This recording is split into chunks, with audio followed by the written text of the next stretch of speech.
এখন জিসির মধ্যে থেকে হয়ে 2 নম্বর গেট মুরাদপুর ওদিক দিয়ে আসলাম, কিন্তু তবে ওখানের মধ্যে তেমন একটা পানি দেখা যায়নি। হাজিপাড়া এলাকার মধ্যে এতদিন যাবত পানি উঠে আছে, কিন্তু এই কাজের কোনো সংস্কার করার উপায় কেউ বের করে নাই। তবে এখন এই হাজিপাড়া সংস্কারের জন্য কে আসলে ভালো হতো। দিন বৃষ্টি হইলে দেখা যায় 7-10 দিন পানি থাকে, মানে পানি যাবে হনে জায়গা নেই। আর এই হাজিপাড়া এলাকার মধ্যে আর এই আশকানা মাদ্রাসার বাড়িখান সবচেয়ে নিচু, একবারে রাস্তার তো একবারে 3 ফুট নিচু। তো এই হিসেবে আর মেয়র মহোদয় এবং জেলা প্রশাসক যদি একখানা যদি সুদৃষ্টিভাবে যদি একখানা গুলি চা, তাহলে আর এই এলাকার মানুষ কোন এই বাড়ির মানুষ কোন অন্তত পক্ষে পানির তো অন্তত পক্ষে বাঁচিব। 15 বছর ধরে এই এলাকার মধ্যে পানি।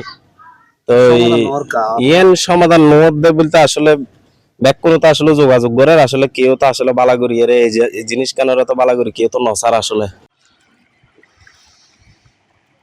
খুবই দুর্ভাগ্য যে আজ দীর্ঘ 15 বছর যাবত তারা এই মানে বগান থেকে কিনত আছি।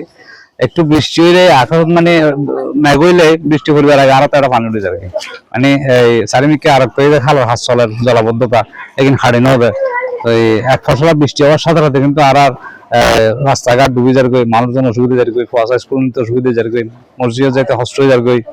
তো এবং মানুষের ঘরে ঘরে পানি ঢুকে যার গই, যারা রোগী আছে তারা সমস্যা যার গই আশা প্রতিবন্ধকতা আসলে জিন্দি হাত চলে নিতে অন্তত এই বর্ষা মৌসুম হইলো ইয়াগিন বানমিন হাড়ি দেওয়া উচিত, মানে বা হাঁস গর্বের সময় কিন্তু আরো তারা পানি জমা আছে। শুধু এই যে বৃষ্টিতে পানি হয়ে জানো তারা যখন হাঁস গড়ে তখনই তারা মানে পুরোপুরি বন্ধ করে আনে হাঁস গড়ে। তারা যদি বিকল্প ব্যবস্থা করতো যে পাশে একদম নাড়ার মতো করতো বা পাইপ দিয়ে যদি পানি দেওয়ার ব্যবস্থা করতো, তাহলে কিন্তু এতটুকু মানে এরকম পানি আর জমানো থাকতো।